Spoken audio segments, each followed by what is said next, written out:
Hello students, इस video के माध्यम से हम लोग हिंदी में दिए गए गद्य खंड का अंग्रेजी में कैसे अनुवाद करते हैं, उसमें क्या सावधानियां बरतनी चाहिए, इसके को ध्यान में रखते हुए इनका अनुवाद अंग्रेजी में किया जाएगा। इसमें 81वें नंबर का है महाराज रणजीत सिंह को के राज्यकाल में खुशहाल सिंह नाम का एक युवक उनका अंगरक्षक कह रहा है। महाराजा रणजीत सिंह के राज्यकाल में खुशहाल सिंह नाम का एक युवक उनका अंगरक्षक इन द रिजीम राज्यकाल in the regime of Maharaja Ranjit Singh there was a young man named Khushal Singh as his bodyguard. In the regime of महाराजा रणजीत सिंह, महाराजा रणजीत सिंह के राज्यकाल में there was a young man named खुशहाल सिंह as his bodyguard. वो महाराज की सेना में 5 रुपए मासिक नौकर हुआ था। He was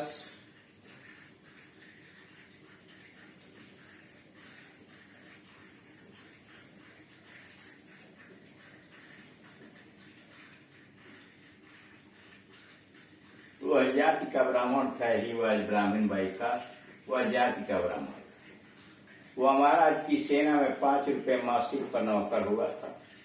he was employed, वह नियुक्त किया गया था as a servant in the army of Maharaja on a pay of ₹5 a month.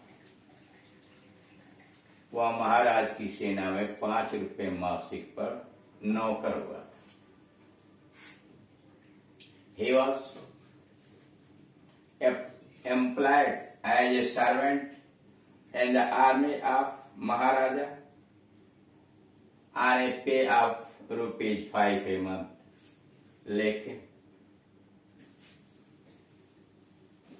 कुछ समय बाद वह राजमहल में पहरा देने लगा।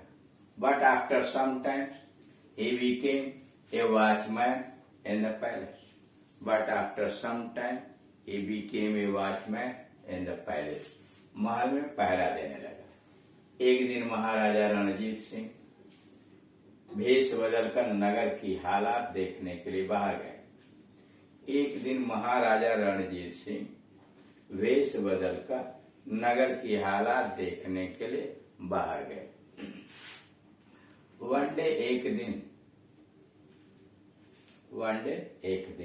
महाराजा रणजीत सिंह वेंट आउट, बाहर चले गए। वन डे एक दिन महाराजा रणजीत सिंह वेंट आउट, बाहर गए थे। To see the condition of his city and disuse. To see the condition of his city and disuse. One day, Maharaja Ranjit Singh went out to see the condition of the people of the city and disuse. रात बहुत बीत जाने के बाद वह वापस लौटे। रात बहुत बीत जाने के बाद वह वापस लौटे। He returned late at night. He returned late at night. वह रात बहुत बीत जाने के बाद उस समय खुशहाल सिंह पहरे पर था। At that time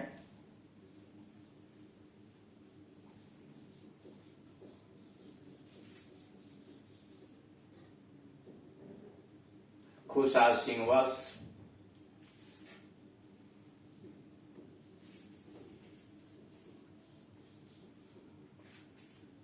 उस समय खुशहाल सिंह पहरे पर था।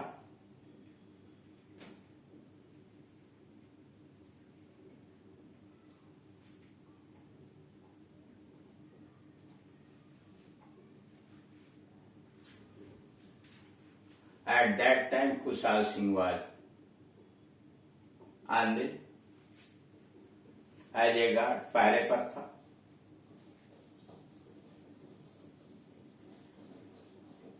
Yeah, at that time Kushal Singh was on his duty of guard. उसने अपने स्वामी को नहीं पहचाना। He did not recognize his owner. He did not recognize his owner. और रात भर अपने पास बिठाए रखा। And he made him sit with him whole night. And he made him sit with him whole night. पूरी रात बैठा है। जब प्रातः काल उसने महाराज को पहचाना, when in the morning he recognized the Maharaja, in the morning when he recognized the महाराज रणजीत सिंह, तब वो बहुत घबराया और लज्जित हुआ। तब के लिए कोई अंग्रेजी नहीं बनाएंगे, छोड़ देंगे।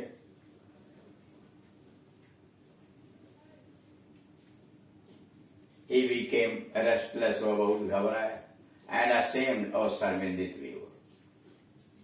किंतु महाराजा उस पर बिल्कुल भी क्रोधित नहीं। But the king was not infuriated. But the king was not infuriated at all. बिल्कुल क्रोधित नहीं थे। And the king was so happy. और राजा तो इतना प्रसन्न हुए। आप his faithfulness, महाराजा उसकी स्वामी भक्ति पर इतना प्रसन्न हुए। The Maharaja became so happy with his faithfulness कि उसे अपना अंगरक्षक बना लिया। That the king appointed him as her personal bodyguard. उन्होंने अपना अंगरक्षक बना दिया। The king was so happy of his faithfulness that the king appointed him as his personal guard. खुशहाल सिंह ने भी जीवन पर्यंत महाराजा की सेवा बहुत लगन से की। खुशहाल Singh also served his Maharaja with great devotion, बहुत लगन के साथ खुशहाल Singh served his Maharaja throughout his life with great devotion. अगला एक समझदार बूढ़े के 4 पुत्र थे। A wise old man had 4 sons. A wise old man had 4 sons. एक समझदार बूढ़े के 4 पुत्र जो आलसी थे। Who were lazy, जो आलसी थे, who were lazy. A wise old man had 4 lazy sons. वे सदैव आपस में लड़ा करते थे। They always fought with one another. They always fought with one another. वो बराबर एक दूसरे से लड़ते थे और कोई काम नहीं करना चाहते थे। And did not want to do any work. वे सदैव आपस में लड़ा करते थे। They always fought, सदैव लड़ते थे with one another, एक दूसरे के साथ, अथवा they used to fight with one another. और कुछ नहीं करना, कोई काम करना नहीं चाहते थे। And did not want to do any work. एक दिन उस बूढ़े ने अपने लड़कों को अपने पास बुलाया। एक दिन उस बूढ़े ने अपने लड़कों को अपने पास बुलाया। One day the old man called his sons. One day, एक दिन the old man called all his sons and gave a ripe mango to him and gave them a ripe mango to eat. और उन्हें खाने के लिए एक आम दिया।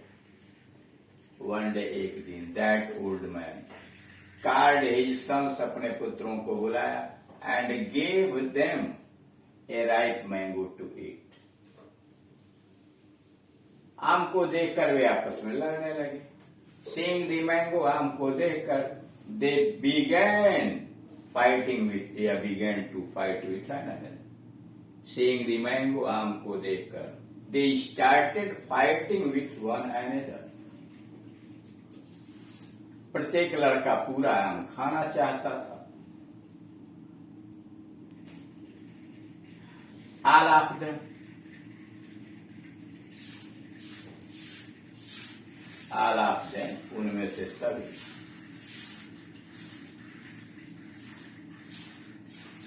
एक घंटे तक आपस में आम के लिए लड़ना है.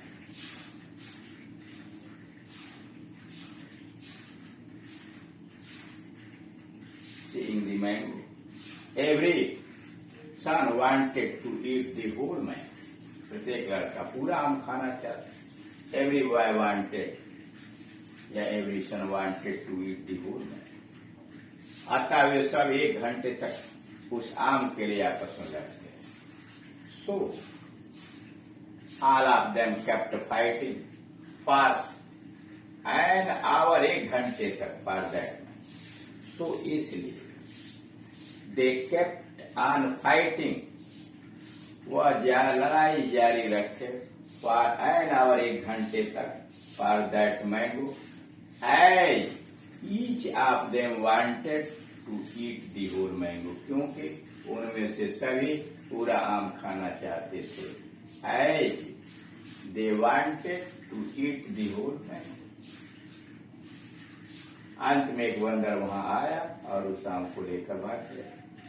In the end, अंत में a monkey came there. In the end, a monkey came there and took that mango. वो आम लेकर चला गया and scooped away, और भाग गया. In the end, अंत में a monkey came there, एक बंदर वहां आया and took that mango and scooped away, और भाग गया. यह देखकर वे लड़के बहुत दुखी हुए. Seeing this, the boys became very sad. Seeing this, the boys became very sad. तब उनके पिता ने कहा कि तुम आम नहीं खा सके क्योंकि तुम सब आपस में लड़ने लगे. Then their father said, तब उनके पिता ने कहा, then their father said, you could not eat the mango. तुम आप नहीं खा सके as क्योंकि you were fighting with one another. You could not eat the mango as you were fighting with one another.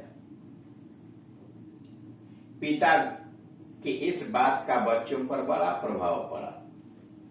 पिता की इस बात का बच्चों पर बड़ा प्रभाव पड़ा. The 4 sons were impressed much with the words of their father.